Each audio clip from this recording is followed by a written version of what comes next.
Tested. Hi, I'm Will from Tested. I'm Norm. We're here in my house to actually figure out how to fix my crappy wireless network. Our wireless internet sucks in this room. Yeah, I already tried that. It doesn't work. We're gonna go try different variety methods, some software, some free stuff. Okay. We're gonna buy some extenders. Okay. And make your wireless awesome. I like the sound of that. Okay, so we're gonna test out the software with a laptop loaded with NSSIDER, Insider. It's a kind of clever play on the fact that the SSID is your network name.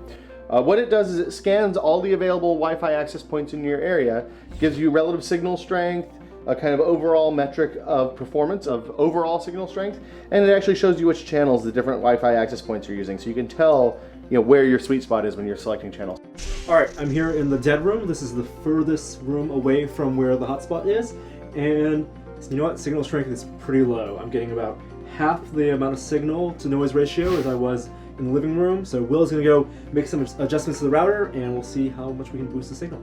I'm running a Linksys WRT54GL, which is the router that you can configure third-party firmwares and stuff on. So I'm running DDWRT, which is actually a hacker-friendly, more powerful third-party firmware on this router than the stock Linksys one that comes with. It lets me adjust things like the transmit power, antenna settings, and all sorts of other crazy stuff. So I'm gonna make some adjustments, and we'll see what the result is back in the dead spot.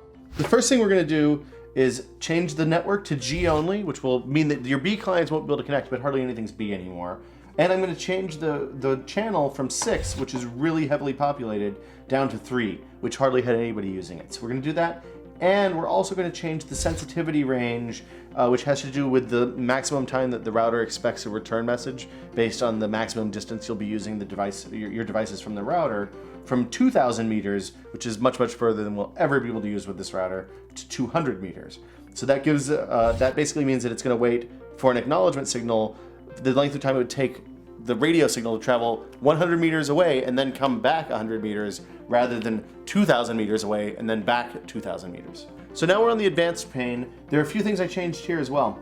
First, we tested different settings for the transmit and receive antenna and found that the right antenna was better for transmit and the left antenna was better for receive, which basically just means that the receive antenna, which needs to be a little bit more sensitive, probably closer to the dead room, the way the router is lined up right now. The other thing that I changed is I upped the transmit power up to about 80 milliwatts rather. The default 71, 80 gives you a little bit of a boost. If you crank it all the way up to the maximum 251, you're gonna need to add some more cooling or else you'll torch your router. At least that's what the warning message said, so I decided probably didn't want to risk that. So we'll go show you what actually, what that resulted in, and then we'll move on to some more complex enhancements. Oh wait, now it's kind of rising. All right, so how about some DIY crafts?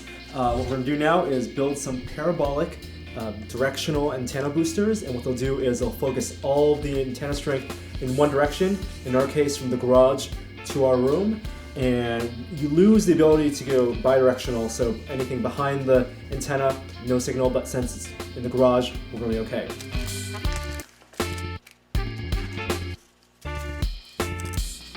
Make Vanna White hand gestures. Do you guys even know who Vanna White is? We're in the garage.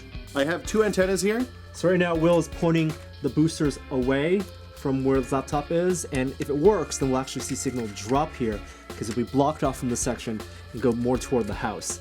And wow, look at that, signal just dipped. I lost about 20-30 decibels On the signal to noise? Look, it just Wow, that's plummeted. crazy. And hopefully all the energy, we point it toward the house, and when we go back in the house, we'll get much better signal. Right in the bedroom. Okay, let's go. All right, so it looks like I'm back in the dead room, and the signal still pretty strong. It's separating itself from the noise. Obviously not as strong as when I was in the garage, but this is very usable. One of the other things we're going to try, just to see what happens, is this. It's an 802.11n router. It's the D-Link DGL4500. It's a gaming branded router. I don't know how I feel about the gaming branded stuff. I just happen to have this one in the house. What it does is uses MIMO technology to work with the interference and uses all the kind of reflections and bouncing that the radio does to make multiple paths to from the sender to the receiver and back. So it's kind of zen, and where the old school B and G routers push through the interference, this uses the interference to its benefit. And the result is that you get better range and faster throughput. So let's test it out. I'm going to set it up. It'll take a couple minutes. We'll test it out and see how it does. Back in the trusty garage, plugging in network cables and all that stuff. One thing that's important to note, with N routers, you can't use the parabolic dishes on the N routers because they actually don't work. It interferes with the MIMO, the bouncing off of the interference technology. Other thing is, when you're setting up an M router, set it up with the 3 antennas in a W configuration, so that way you get all the possible, get a really good field, and you can cancel out some of the interference and pick up some of the others. It works best that way.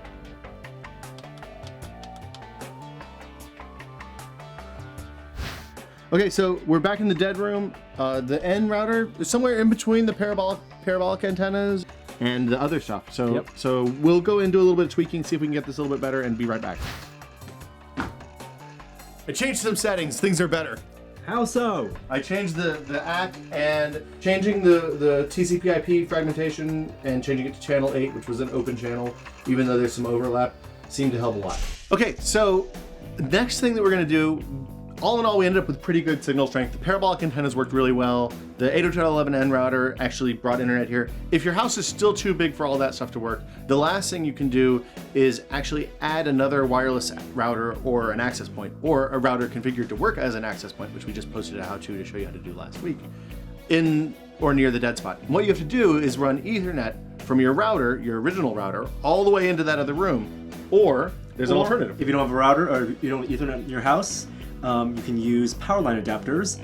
These are Netgear XAV101s. You plug one in near your router and your modem, and the other one in the room where you want your access point. And what is it? It just makes Ethernet go across the power lines? To the power lines, and these are second generation power line adapters that are pretty good. Yeah, so those are fast enough. I've tested them before. They actually will do high def video. It's not quite as fast as gigabit Ethernet, of course, but you can definitely stream, say, ripped Blu-rays from your server to your Xbox or something like that.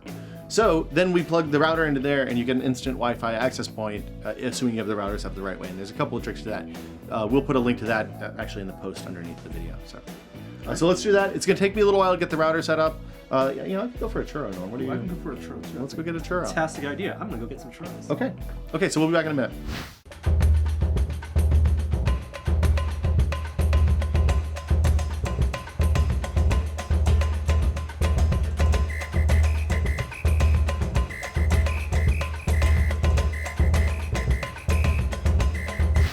We've added the second router. As you can see now, we have 2 access points connected here, 2 tested access points. Means we have crazy good signal in this room now. Basically, I have 2 bubbles. One in the garage, one in the dead zone. What was formerly the dead zone, now it's the awesome zone. So, now all I need is a churro to wrap this thing up. Where the hell is Norm?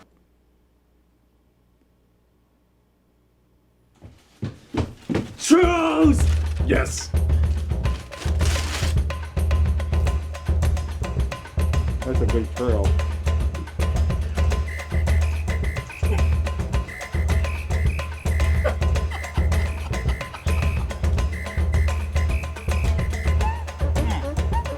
That is a delicious churro. Nothing like fast internet and a good churro. Right on.